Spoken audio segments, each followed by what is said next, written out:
Hi everyone. I'm speaking to you today because I won't be in the pulpit on Sunday, and I did want to connect with you.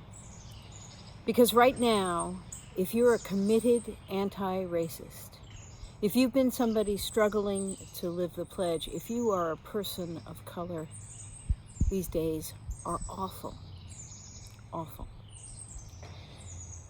We've not only watched in the past months Ahmaud Arbery go for a run and be hunted down by vigilantes, and then watched as the system failed that young man continually. We've watched as Breonna Taylor, a community EMT, was asleep in her apartment with her boyfriend, and an illegal entry warrant made it possible for people to enter and surprise and wind up with a terrible shooting that took her life. And now we watched as George Floyd was murdered on video, as a brave 17-year-old woman stood her ground despite threats and glares. She recorded everything. And that's really the difference of what's happening.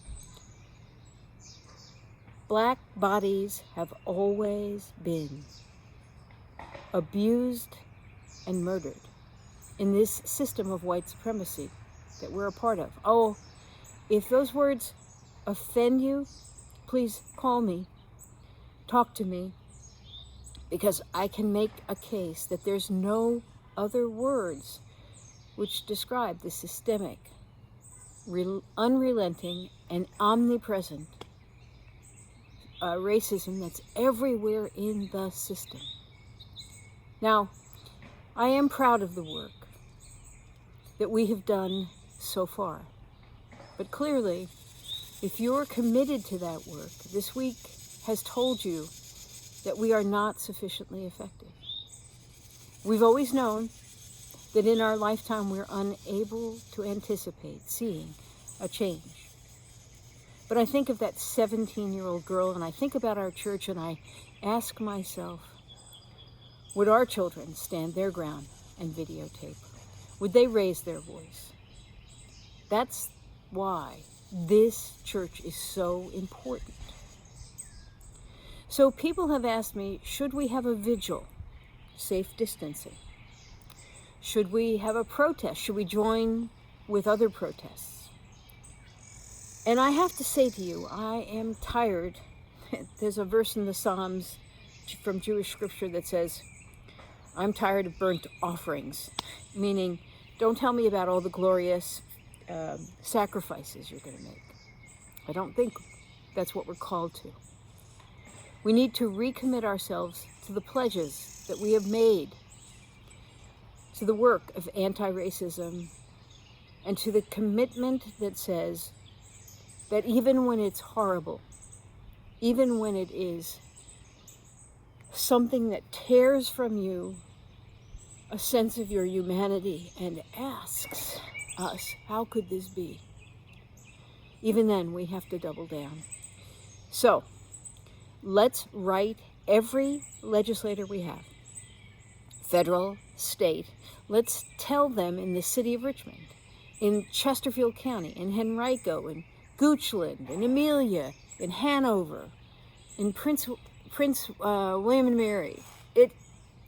We have to tell people we need equal health outcomes for people of color in this state, and we need to spend the money to make it happen. We need to make sure that policing is not militarism and is not execution.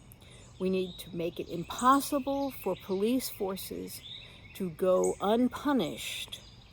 We need to change the whole concept of policing to one that is much more able to use principles of de-escalation and demilitarization, and we need to get all the army tanks out of the system. And the third thing is that we need to insist on the clearest possible way to do voter rights. There should be not one person of color who feels an impediment to voting in this Commonwealth and in all of the South. But to do this, we need brave legislators who will carry these bills forward and make sure they happen. So, will you join me? Will you step up your resolve? Will you not allow yourself to stand in despair? Will you reach out to people of color in our congregation? Will you tell them you're not giving up, you're going forward? And will you join me in continuing to present to our young people a program which asks the deep moral questions of what they stand for? Because when we see them asking those questions, we'll ask ourselves and remember what we stand for. These are tough, tough days, but that's because they are the truth of what's always been happening. We can't allow it to keep on happening. Let's let First UU be remembered always as people who stood up and told the truth and worked to end white supremacy. May it be so.